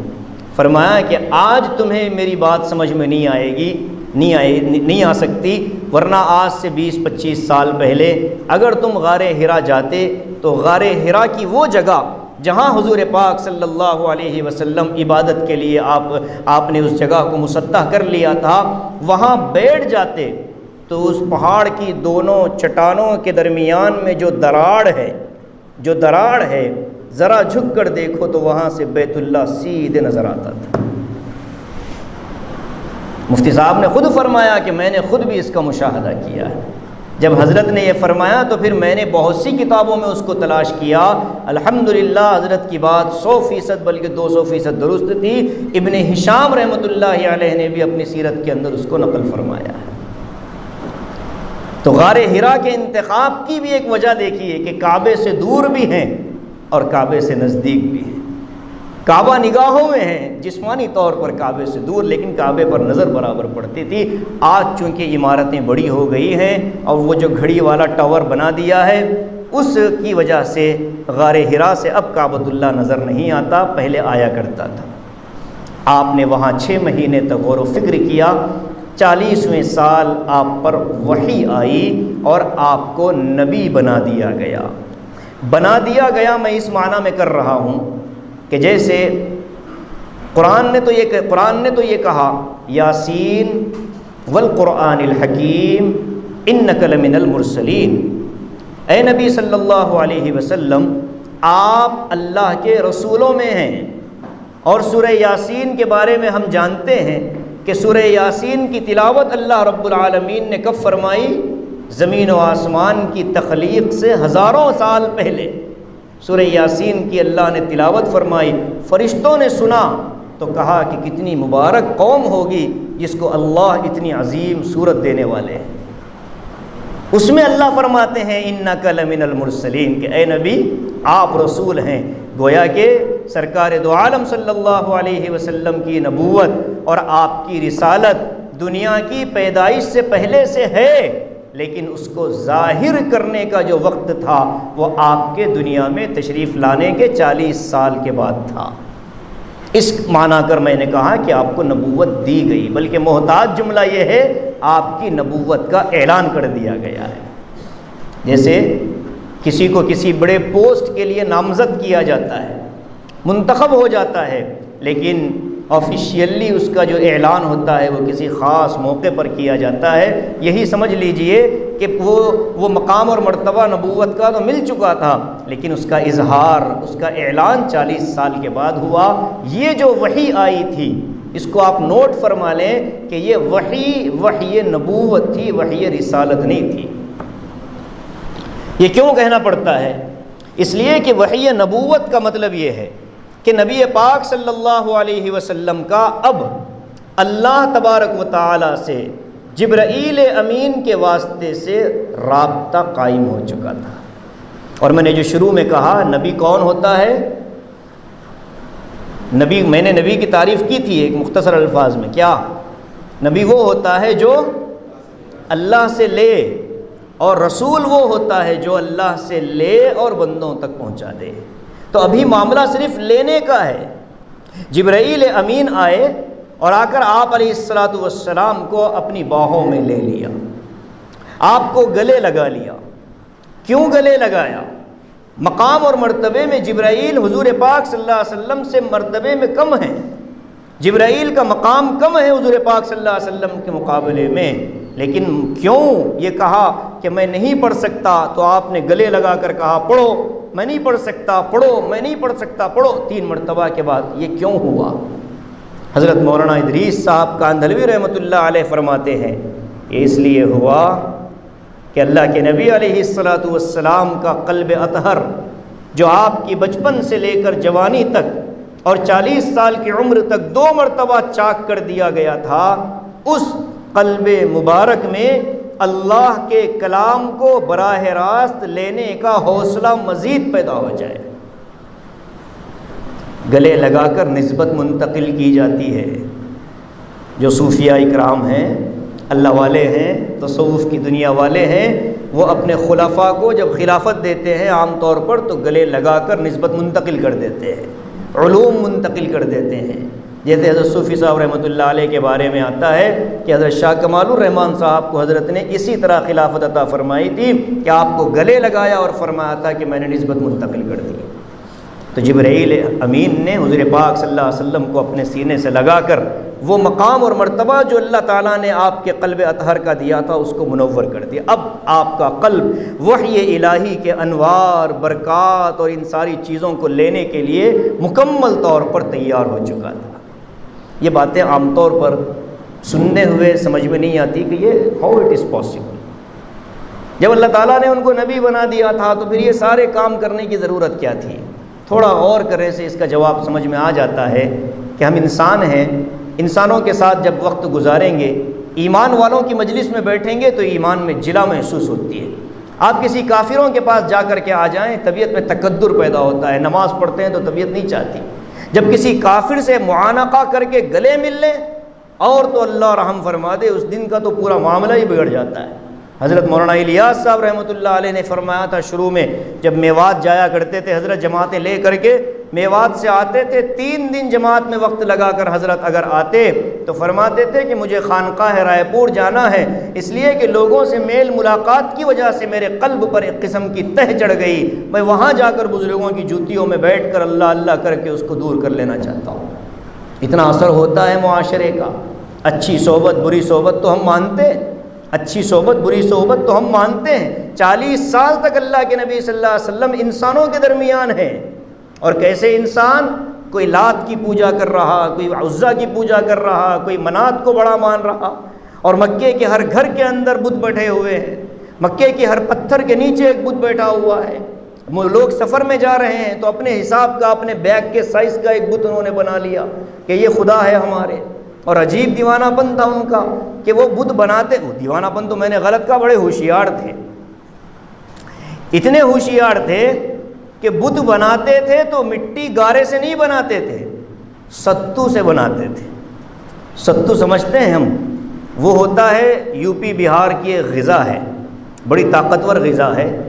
آٹا، گیہوں اور چنے گھی میں بھون کر کے اس کو بالکل اس کا پاؤڈر بنا لیتے ہیں، اور اس میں کچھ نمک اور شکر ڈال کر کے اس کو اپنا لے کر چلتے ہیں سفر میں۔ بھوک لگے 2 چمچ اس نے پھانک لی اور پانی پی لیا تو پیٹ بھر گیا۔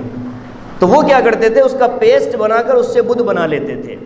سفر لمبا ہو جاتا، اچھا صبح کو نکالے اس کی پوجا کی، رات کو نکالے اس کی پوجا کی، سفر لمبا ہو گیا، بھوک لگ گئی تو اسی بت کا ہاتھ کھا جاتے تھے، اسی بت کا پیر کھا جاتے تھے۔ جب بت ختم تو پوجا بھی ختم۔ تو یہ حقیقی روایتیں ہیں، مکے والوں کی بیوقوفی کا یہ عالم تھا۔ تو اللہ کے رسول ایسے لوگوں کے ساتھ 40 سال گزارے ہیں، تو آپ کے قلب اطہر پر اس کا اثر تو ہوا ہوگا۔ اس کو دور کرنے کے لیے جبرائیل امین نے آپ کو 3 مرتبہ سینے سے لگا کر نسبتیں منتقل فرمائی۔ یہ جو وحی آئی تھی، جو کہا جاتا ہے اقرأ بسم ربک الذی خلق، آپ اس کے الفاظ پر غور کریں۔ اس میں اللہ نے ایسا کوئی حکم نہیں دیا کہ آپ یہ پیغام امت تک پہنچا دیں، نہیں، صرف یہ کہا کہ اے نبی آپ پڑھیے، اپنے رب کے نام سے پڑھیے جس نے پیدا کیا پوری مخلوق کو۔ خلق الانسان من علق، انسان کو پیدا کیا گوشت کے ایک لوتھڑے سے۔ اقرأ وربک الاکرم، پڑھیے آپ کا رب ہی معزز ہے، محترم ہے دنیا کے اندر۔ علم الانسان ما لم یعلم، انسان کو اس نے وہ چیزیں سکھلا دی جو انسان نہیں جانتا تھا۔ یہ وحی نبوت تھی، اس میں امت کے لیے کوئی پیغام نہیں تھا۔ یہ کتنا عرصہ گزر گیا، حضور گھبرائے ہوئے گھر تشریف لائے، زملونی دثرونی، فرمایا کہ چادر اڑاؤ، میں گھبراہٹ کا شکار ہو گیا۔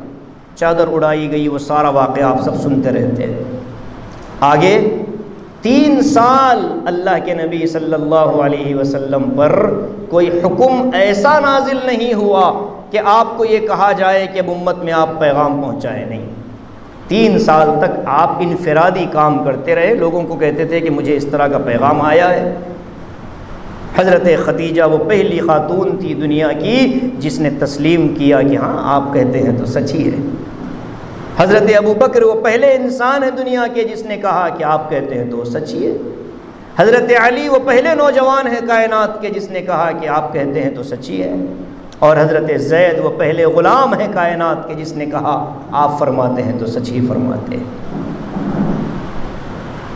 3 سال کے بعد اللہ کے نبی علیہ الصلوۃ والسلام پر پھر وحی آئی۔ یہ جو وحی آئی تھی اس میں کہا گیا وَأَنذِرْ عَشِيرَتَكَ الْأَقْرَبِينَ، اے نبی یہ جو ہمارا آپ سے تعلق قائم ہو گیا تھا وحی کا، اس تعلق کی بنا پر ہم آپ کے اور آپ ہمارے، اب آپ کو ایک ذمہ داری دی جا رہی ہے کہ آپ کھڑے ہو جائیے. قم فانذر یا ایھا المدثر قم فانذر وربک فکبر وثیابک فطہر والرجز فاہجر ولا تمنن تستکثر ولربک فاصبر. اتنی آیتیں نازل ہوئی. آپ قرآن شریف کھول کر دیکھیں، اس میں سورہ مدثر کے بارے میں برابر میں لکھا ہوگا سورہ نمبر 2، بعض قرآنوں میں لکھا ہوگا سورہ نمبر 3. مطلب کیا ہے؟ مطلب یہ ہے کہ سورہ اقرأ بسم ربک الذی کی 5 آیتیں نازل ہونے کے بعد سورہ مدثر اور سورہ مزمل کی آیتیں نازل ہوئی، پھر سورہ قلم نازل ہوا، شروع کی صورتیں بالکل. اللہ کے نبی علیہ السلام نے اس پیغام کو اب ذمہ داری سمجھ کر کے لوگوں کو اپنے گھر میں ایک دعوت دی. مکے کے اب کا جو خاندان تھا، خاندان کو جب دعوت دی، کھانا وانا کھلا دیا، اور اس کے بعد پھر آقا نے یہ بات رکھی کہ لوگوں میں اللہ کا رسول ہوں اور تم سب کو آخرت کے پکڑ اور عذاب سے بچانا ہے. ابو جہل نے ہاتھ دھوتے ہوئے کہا کہ اچھا اس لیے بلائے ہو، ہم نہیں مانتے رسول. بتائیے، نہ نبی علیہ السلام کی شخصیت بدلی، نہ نبی علیہ السلام کا نام بدلا، نہ آپ علیہ السلام کی ذات اقدس میں نعوذ باللہ کسی طرح کی کسی کردار میں کوئی کمی پیدا ہوئی، کوئی تبدیلی واقع نہیں ہوئی. دعوت کا کھانا کھانے سے پہلے تک یہی ابو جہل، یہی ابو لہب، یہی عتبہ، یہی شیبہ، یہی ولید، یہی امیہ حضور صلی اللہ علیہ وسلم کو صادق اور امین کہتے تھے، سچا کہتے تھے. اور جیسے ہی کھانے کے بعد آپ نے اپنا مقصد بیان کیا تو یہی آپ کو جھوٹا کہنے پر مجبور ہو گئے. یہاں رک کر غور کرنا ہے کہ ایسا کیا تھا کہ ایک اپنا پرایا بن گیا، ایک چچا دشمن بن گیا. کیا تھا؟ ابو جہل آپ کا چچا نہیں تھا، ابو لہب آپ کا چچا تھا، سگا چچا تھا. اصل نام تھا اس کا عبد العزیٰ. لہب شرارے کو کہتے ہیں، انگارے کو کہتے ہیں، اور اس کا چہرہ بڑا دمکتا چمکتا ہوتا تھا، بالکل لال بھبو کا، ایسا جیسے کہ کوئی انگار لیا ہوا گھوم رہا ہے. اسی لیے اس کو کہا گیا شعلے والا.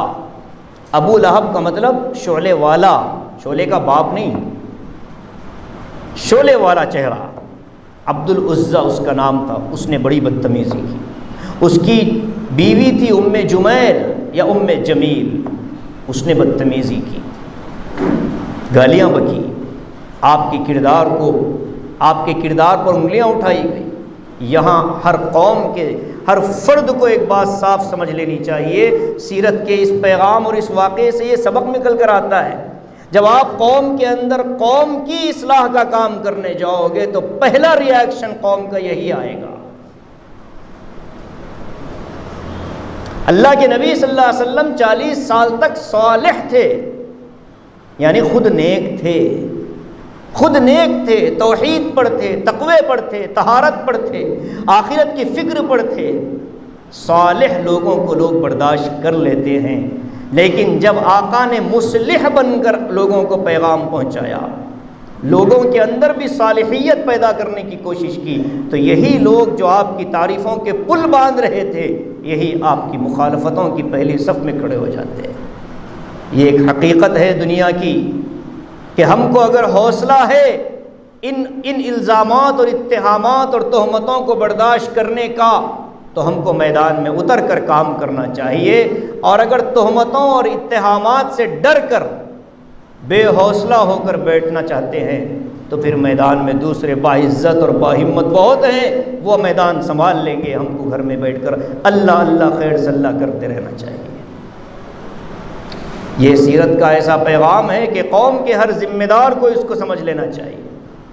حضور صالح تھے، خود نیک تھے تو سب کو پسند تھے، جب دوسروں کو نیکی کی ترغیب دینے لگے تو پھر سب کی نظروں میں برے ہو گئے۔ یہی حال قوم کے مصلحین کا ہوتا ہے، قوم کے واعظین کا ہوتا ہے، قوم کے علماء کا ہوتا ہے، قوم کے خطباء کا ہوتا ہے، قوم کے خادمین کا ہوتا ہے، قوم کے ذمہ داران کا ہوتا ہے۔ اور اللہ تعالیٰ نے نبی کو پہلا ہی سبق یہ دیا کہ نبی پہلے کہہ دینا ان سے لا اسألکم علیہ اجرا، میں آپ کے سامنے دعوت کا کام کر رہا ہوں، اس پر مجھے آپ سے کوئی اجر نہیں چاہیے، کوئی بدلہ نہیں چاہیے، بس میری بات سن لو، تمہارا فائدہ ہے۔ پہلے ہی نمبر پر سمجھا دیا کہ قوم کا خادم بکاؤ نہیں ہوتا، قوم کا خادم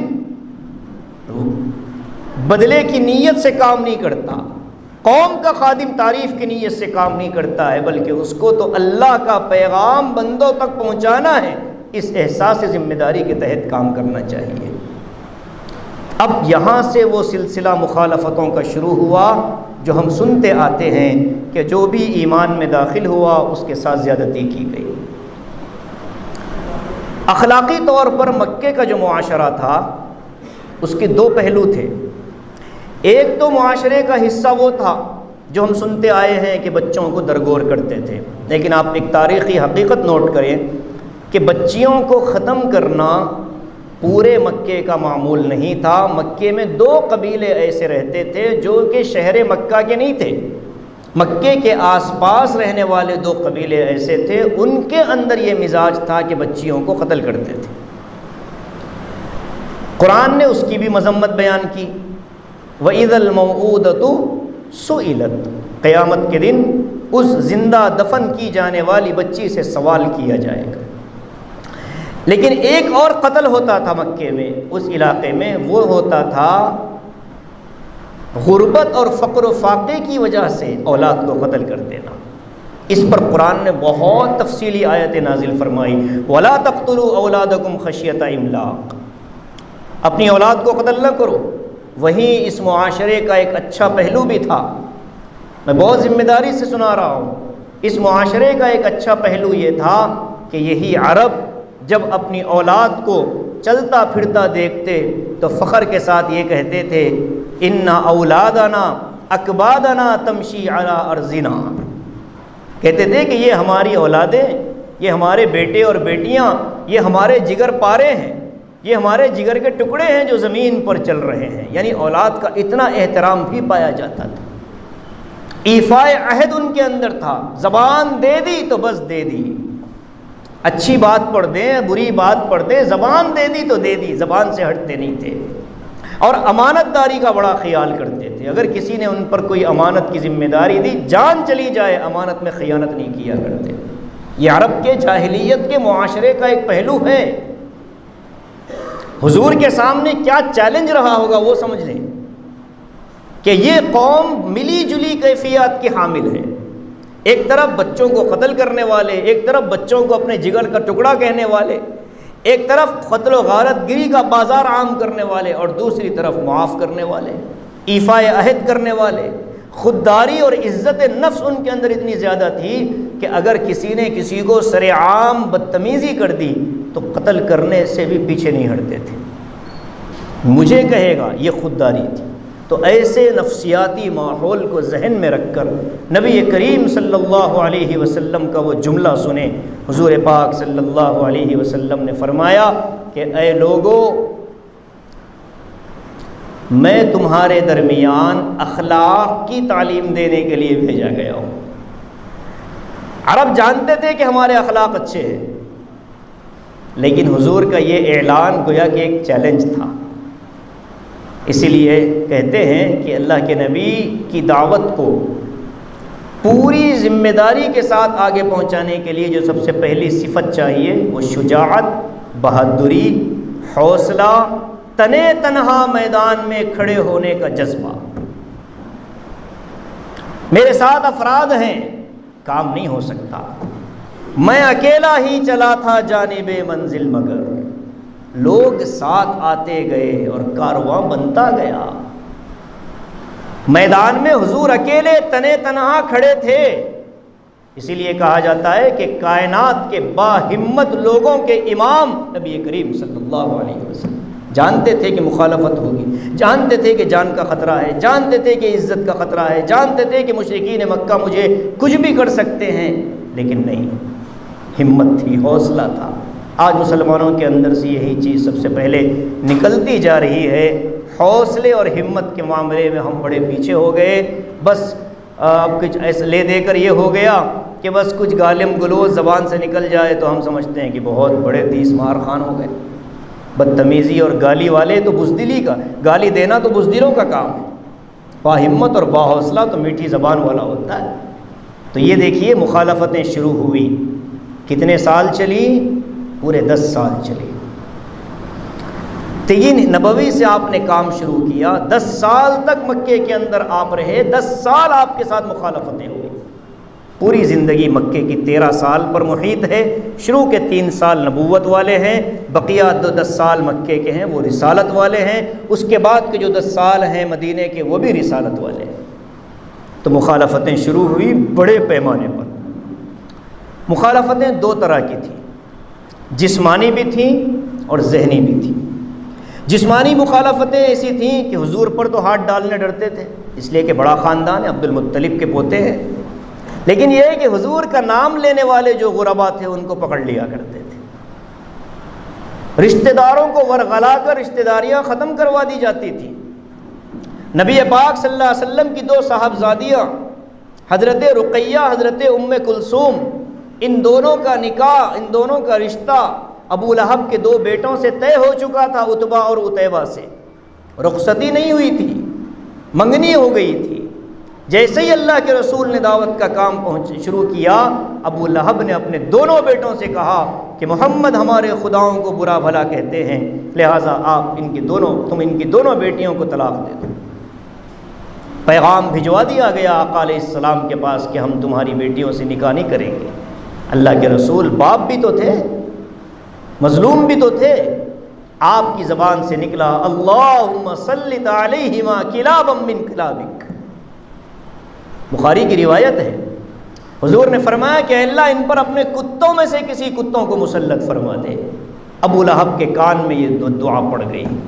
ابو لہب نے کہا کہ میرے بیٹے تو گئے، اس لیے کہ جانتا تھا کہ 40 سال یہ وہ نوجوان ہے جس نے کبھی جھوٹ نہیں بولا، اس کی زبان سے نکل جائے تو دعا تو قبول ہونا ہے۔ جب اپنے بچوں کے بارے میں یہ بد دعا سنی تو اپنے بچوں کی سیکیورٹی بڑھا دی۔ وہ ایک مرتبہ مکے سے نکل کر ملک شام جا رہے تھے، رات کا وقت تھا، محافظین میں 20 لوگ ہتھیاروں کے ساتھ کھڑے تھے۔ تو لوگوں نے مشورہ کیا کہ رات کا وقت ہے، کھلے میدان میں سونا اچھا نہیں، سارا سامان ایک جگہ جمع کیا گیا پہاڑ پر، اور اس پہاڑ کی سب سے اونچائی پر دونوں بیٹوں کو سلا دیا گیا، اور سارے لوگ تلوار لے کر پہاڑ کے اطراف بیٹھ گئے، ٹیلے کے اطراف بیٹھے۔ رات کو ایک شیر نے حملہ کیا، نیچے پہرے داروں کو پتہ بھی نہیں چلا، اوپر آ کر کے چیر پھاڑ کر ان دونوں کو تباہ کر دیا۔ تاریخ میں ایسے 7 نام ملتے ہیں کہ جن کو اللہ کے نبی صلی اللہ علیہ وسلم نے بد دعا دی اور مکے کے اندر ہی ان کی تباہی آنکھوں سے دیکھ لی گئی۔ سورہ قلم کے اندر بھی ان کا تذکرہ ہے، حماز مشاء بنمیم مناع للخیر معتد اثیم عتل بعد ذلک زنیم۔ ترجمہ میں نہیں کرتا اس لیے کہ کچھ الگ سا ترجمہ بھی ہے۔ یہ افراد ہیں جن کو حضور نے بد دعا دی۔ اب بتائیے سیرت میں حصہ ہے، مظلوم اگر بد دعا دے اللہ تعالیٰ اس کی دعاؤں کو قبول کر لیتا ہے۔ اللہ کے رسول کو صرف معاف کرنے والا بتا کر ہم امت کے سامنے پیش نہیں کر سکتے۔ مکی زندگی میں آپ نے معافی کی، مدنی زندگی میں آپ نے اقدام کیا، آپ نے اٹیک کیا، آپ نے حملہ کیا، آپ نے عرینا والوں کے ہاتھ اور پیر کاٹ کر ان کو تپتی ہوئی دھوپ میں چھوڑ دیا اللہ کے حکم پر۔ سورہ مائدہ کے اندر اس کا ترجمہ، اس کی تفصیل موجود ہے۔ انما جزاء الذین یحاربون اللہ ورسولہ ویسعون فی الارض فسادا ان یقتلوا او تقطع ایدیہم وارجلہم من خلاف او ینفوا من الارض۔ قرآن نے 3 آپشن دیے تھے حضور کو کہ ان لوگوں کے ساتھ 3 طرح کا کام کر سکتے ہیں، یا تو ان کو قتل کر دو براہ راست، گردنیں اڑا دو، نہیں تو ان کے ہاتھ اور پیر مخالف سمت میں کاٹ دو، ایک ہاتھ ادھر سے ایک پیر ادھر سے، تیسرے یا زمین سے ان کو ایسی جگہ دور کر دو کہ پھر یہ اپنے علاقوں میں لوٹ کر نہ آ سکیں۔ حضور صلی اللہ علیہ وسلم نے درمیانی سزا کو منتخب فرمایا۔ آج بھی قانون اسلام کے اندر یہ سزا موجود ہے، جہاں مسلمان حکمران پائے جاتے ہیں، خلیفہ وقت ہوتا ہے، قاضی شریعت ہوتا ہے، وہ اس سزا کو نافذ کر سکتا ہے ایسے لوگوں کے لیے جو لوگوں کے گھروں پر ڈاکے ڈالتے ہیں، قافلوں کو لوٹتے ہیں، بہنوں کی بیٹیوں کی عزتیں خراب، ان کے لیے یہی سزا ہے آج بھی شریعت کے اندر۔ یحاربون اللہ ورسولہ ویسعون فی الارض فسادا، یہ فسادات میں جو ہنگامے کرتے ہیں ان کے لیے بھی یہی سزا بنے گی اسلام کے اندر۔ تو میرے بھائی، اللہ کے نبی علیہ الصلاۃ والسلام کی مخالفتیں 10 سال پر مشتمل رہی۔ اسی دوران میں آپ نے نکاح فرمائے 2۔ ایک نکاح تو آپ کا 25 سال کی عمر کا تھا، دوسرا نکاح آپ کا 50 سال کی عمر کا تھا۔ یہ بات نوٹ کرتے ہوئے چلیں کہ حضور صلی اللہ علیہ وسلم کی عمر مبارک جب 53 برس کی تھی، اس وقت تک آپ نے صرف 2 نکاح کیے تھے۔ پہلا نکاح 25 سال کی عمر میں اپنی عمر سے 15 سال زیادہ بڑی حضرت خدیجہ الکبریٰ رضی اللہ تعالی عنہا سے، دوسرا نکاح اپنی عمر کے برابر کی 50 سالہ حضرت سودا بنت زمعہ رضی اللہ تعالی عنہا سے۔ مکے میں آپ کی اس کے علاوہ اور کوئی زوجہ محترمہ نہیں ہے۔ 53 سال کی عمر تک آپ نے کوئی نکاح نہیں فرمایا۔ جتنے نکاح آپ نے کیے وہ مدینہ ہجرت کرنے کے بعد کیے۔ 13 سال اللہ کے رسول صلی اللہ علیہ وسلم پر مختلف حالات آئے، انہی کے اندر زوج مطہرہ حضرت خدیجہ کی وفات سن 10 نبوی، یعنی آپ کی عمر 50 سال کی تھی۔ اسی سال حضرت ابو طالب کی وفات سن 10 نبوی۔ اسی سال آپ نے طائف کا سفر فرمایا سن 10 نبوی۔ گویا کہ ایک ہی سال میں 3 بڑے حادثے۔ پہلا حادثہ زوجہ مطہرہ حضرت خدیجہ کی وفات، دوسرا حادثہ حضرت ابو طالب جو سب سے چہیتے اور سب سے زیادہ ہمدرد تھے، تیسرا آپ کے ساتھ طائف والوں نے جو کیا اس کو سمجھنے کے لیے صرف اتنا کہہ دیتا ہوں کہ امی جان عائشہ رضی اللہ تعالی عنہا نے پوچھا، یا رسول اللہ، انبیاء اکرام علیہم الصلاۃ والسلام پر بھی آزمائشیں آئیں جیسی آپ پر آ رہی ہیں؟ تو فرمایا کہ ہاں عائشہ، میری آزمائشیں اپنی جگہ، انبیاء کی آزمائشیں اپنی جگہ۔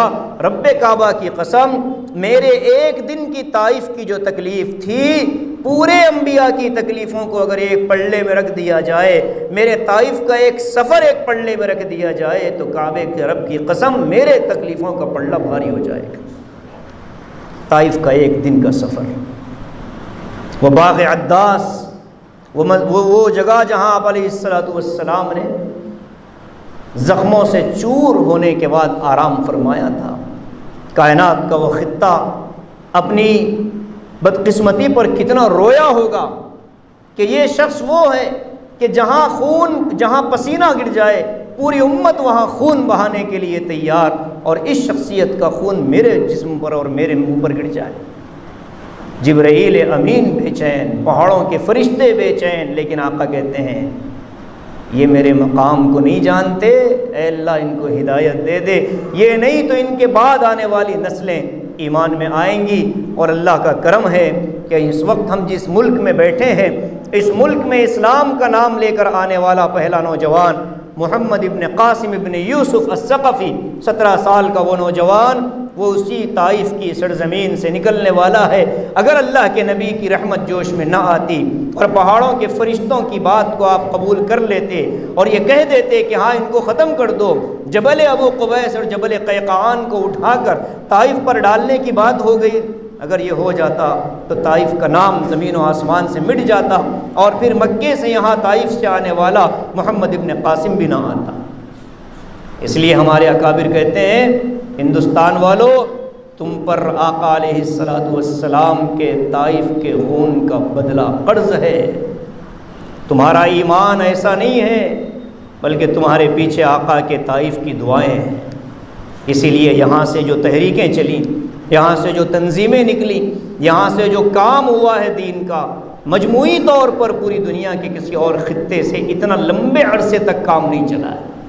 بڑے بڑے کارنامے ہندوستان ہی سے نکلے، یہیں سے دارالعلوم دیوبند، یہیں سے دعوت و تبلیغ کا نظام، دونوں ادارے پوری دنیا کے اندر اس وقت جو اپنی روشنی پھیلا رہے ہیں اسی سرزمین کا ہے۔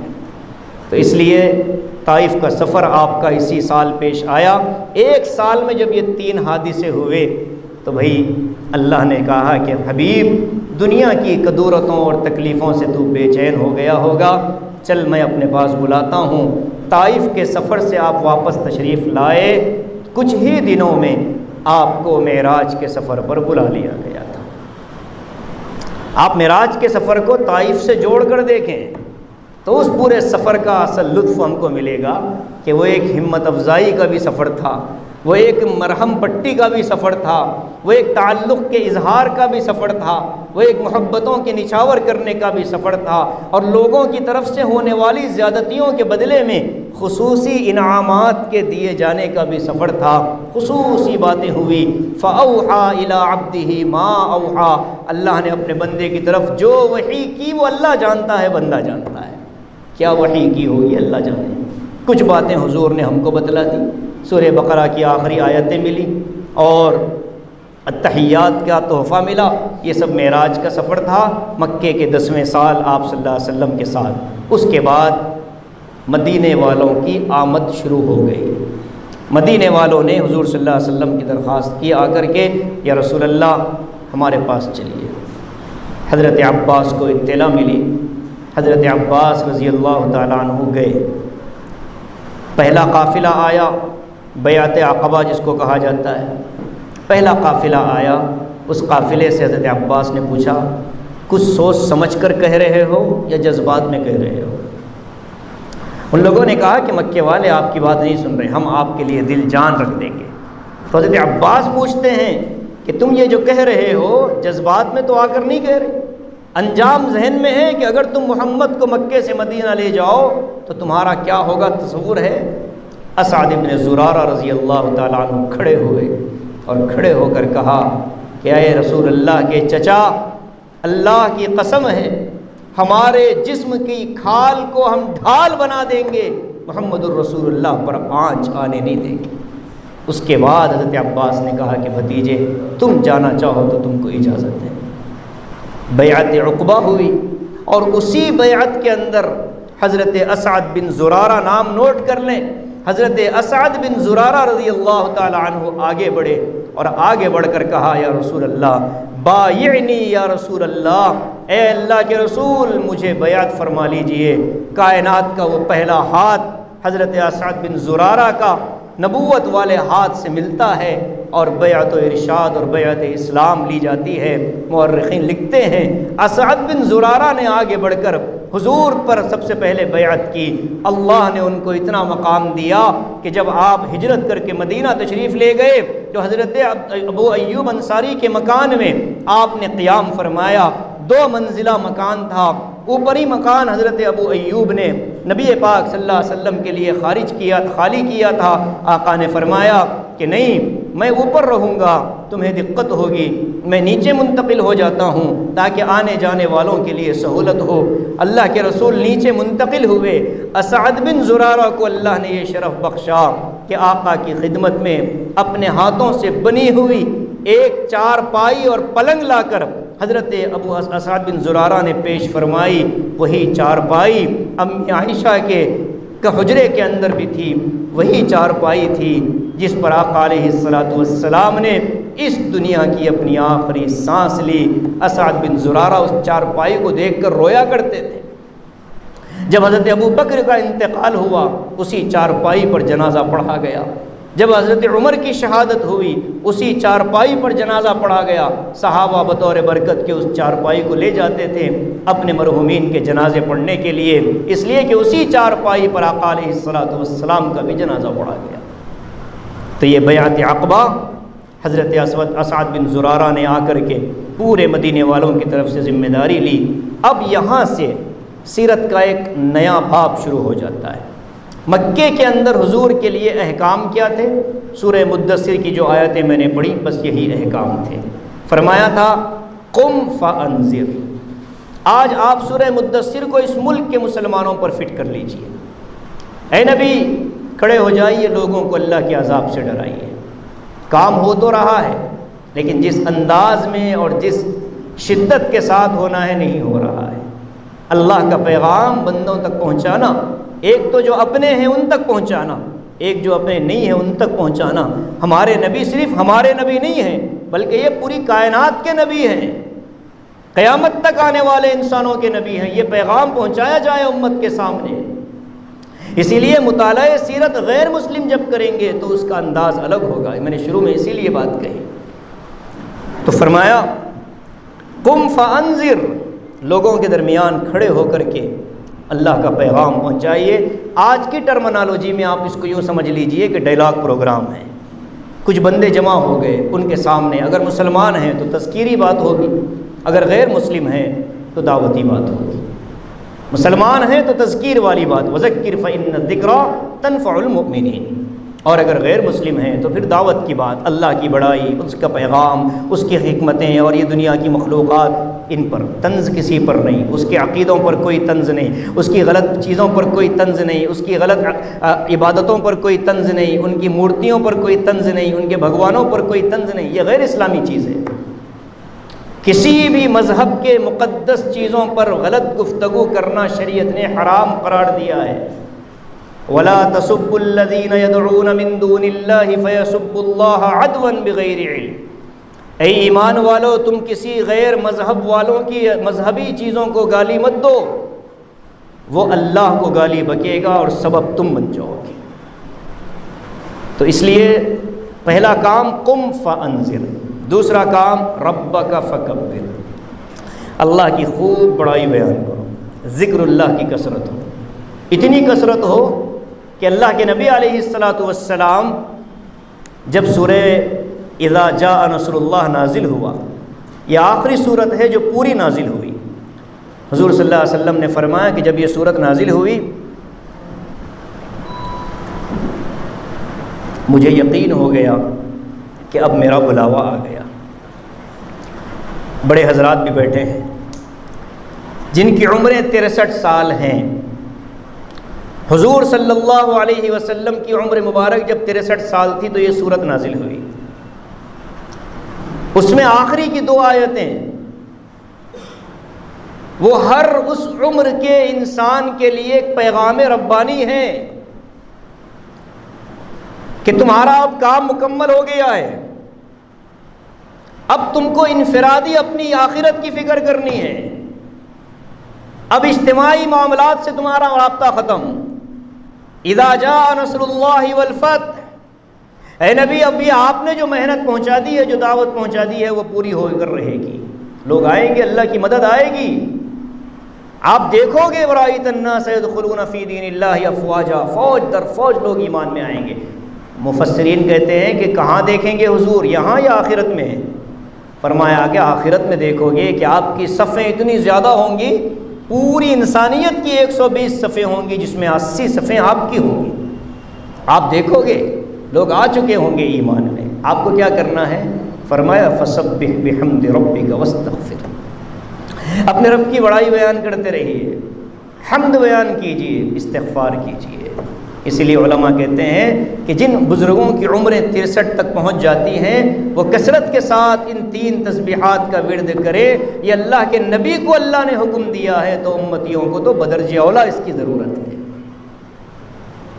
اب انفرادیت کی طرف آدمی آ جائے، تنہائی میں آ جائے، زندگی یاد کرے میں نے کیا کیا کیا ہے، موقع دیا اللہ پاک نے، توبہ کا موقع ہے، کر لے، استغفار کر لے، حمد کر لے، اللہ کی بڑائی کرتے رہے۔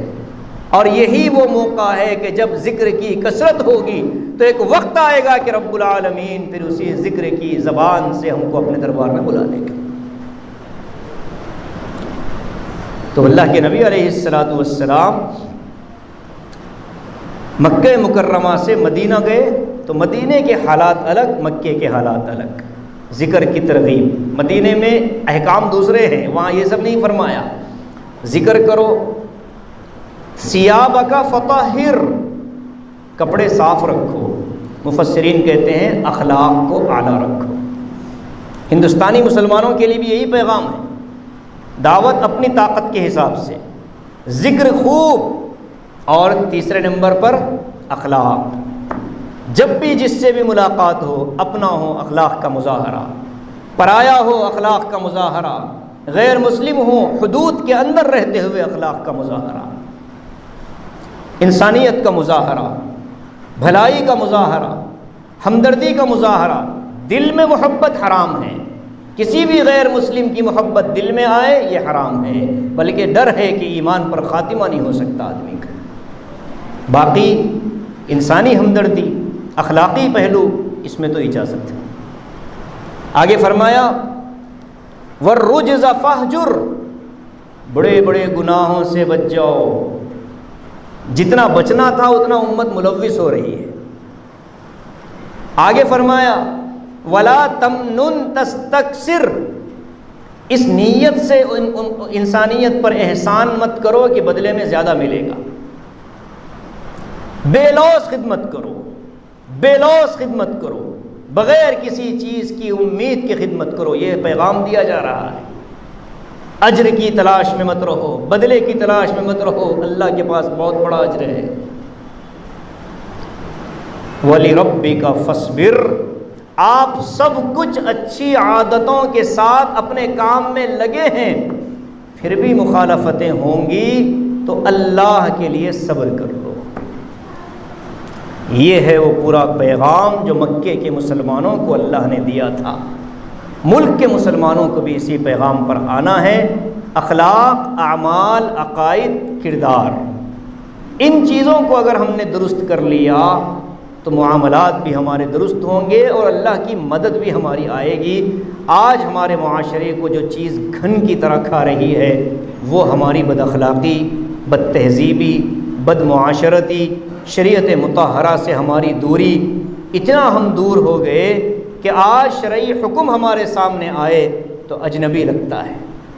گزشتہ ہفتے ایک صاحب ہمارے ہاں شکایت لے کر آئے اپنے رشتہ دار کی کہ ان کے گھر وراثت کی تقسیم کا مسئلہ تھا۔ وراثت کی تقسیم کے باب میں ایک فریق یہ کہتا ہے کہ ہم شریعت کے مطابق تقسیم کروا لیں گے، ایک فریق یہ کہتا ہے کہ ہم شریعت کو نہیں مانتے۔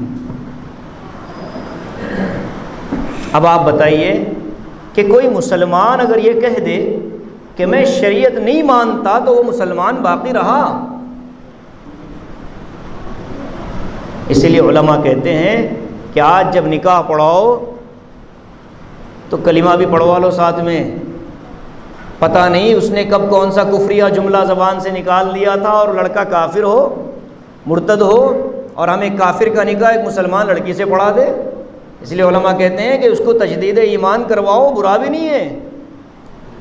بعض علاقوں میں رواج ہے قاضی صاحب پہلے کلمہ پڑھوا دیتے ہیں، کہو جی اللہ اشہد ان لا الہ الا اللہ، ابھی پڑھ دیتا ہے وہ، تو چونکہ اس وقت تو اس دولہے سے جو بھی بلوا لو بول دے گا، وہ اس وقت اس سے یہ بھی بلوا لو کہ بھائی میں اپنی ساری جائیداد لڑکی کے والد کے نام کر دیتا ہوں، لڑکی قبول ہے، وہ کر دے گا، چونکہ اس وقت وہ بالکل یوں سمجھ لیجئے کہ پل صراط پر کھڑا ہے۔ ایک ڈر بھی ہے کہ دلہن آ رہی ہے، ایک خوف بھی ہے کہ دلہن آ رہی ہے، ایک خوشی بھی ہے کہ دلہن آ رہی ہے، تو ایک ایسی کیفیت کا شکار ہوتا ہے۔ علماء کہتے ہیں کہ کلمہ پڑھواؤ، حالات اچھے نہیں ہیں۔ کسی نے کوئی کفریہ کام کر دیا ہو، کسی نے کوئی ارتداد والا جملہ زبان سے نکال دیا ہو، کسے معلوم؟ یہی جملہ ارتداد والا ہے جس کے بارے میں کہا میں نے کہ اب ہم شریعت کو نہیں مانتے۔ بعض لوگ کہتے ہیں جب میاں بیوی کے جھگڑے ہوتے ہیں ان کو سمجھایا جاتا ہے تو کہتے ہیں ٹھیک ہے منصاف، شریعت کی بات تو اپنی جگہ، مگر اچھا تو یہ چور دروازہ ہے۔ جب شریعت اچھی ہے تو مگر کی بات کیوں آئی؟ یا تو صاف صاف یہ کہہ دو کہ ہم نہیں مانتے، یا صاف صاف مان لو۔ درمیانہ کوئی راستہ نہیں ہے ہمارے ہاں۔ وَمَنْ شَاءَ فَلْيُؤْمِنْ وَمَنْ شَاءَ فَلْيَكْفُرْ، چاہو تو ایمان میں آؤ، نہیں تو ایمان سے نکل جاؤ۔ درمیان کا کوئی راستہ نہیں ہے اسلام کے پاس کہ کوئی راضی رہے خدا بھی اور شیطان بھی خوش رہے، یہ ناممکن ہے کہ بھئی میں نیکی بھی کروں گناہ بھی کروں، شیطان بھی خوش اللہ بھی خوش، یہ چیز چلنے والی نہیں ہے۔ پیورٹی ہمارے لیے بنیادی شرط ہے۔ اس لیے میرے بھائی، معاشرتی معاملات اور اخلاقی معاملات کو اپنی شریعت کی روشنی میں حل کرنا اس وقت اس ملک کے مسلمانوں کی بہت بڑی ضرورت ہے۔ مسلم پرسنل لا کا معاملہ ہو، طلاق کا معاملہ ہو، نکاح کا معاملہ ہو، میاں بیوی کے آپس کے جھگڑوں کا معاملہ ہو، میں نے ایک عنوان چھوڑا ہے جو کسی اور موقع سے رکھوں گا، وہ عائلی زندگی نبی پاک صلی اللہ علیہ وسلم کی. تو اللہ کے نبی علیہ الصلاۃ والسلام کی شریعت میں اتنی وسعت ہے اور اتنی طاقت ہے کہ ہر انسان اپنا مسئلہ لے کر اگر سیرت طیبہ کا مطالعہ کرے گا تو اس کو روشنی ضرور ملے گی، ضرور روشنی ملے گی.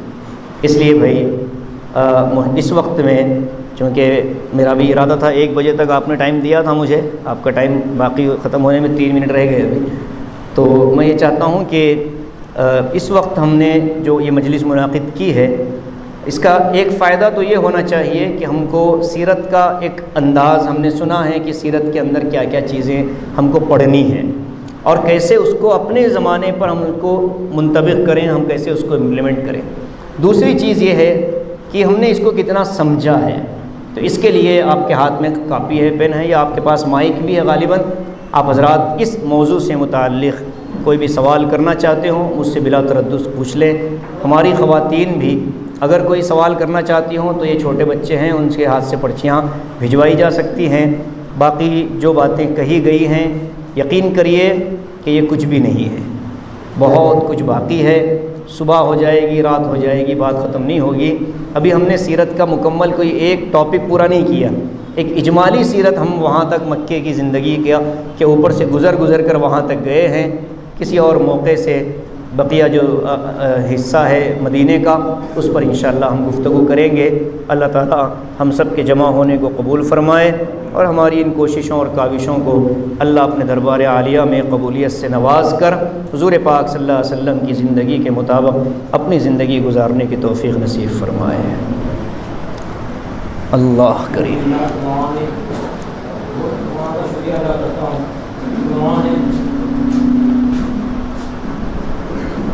الحمدللہ.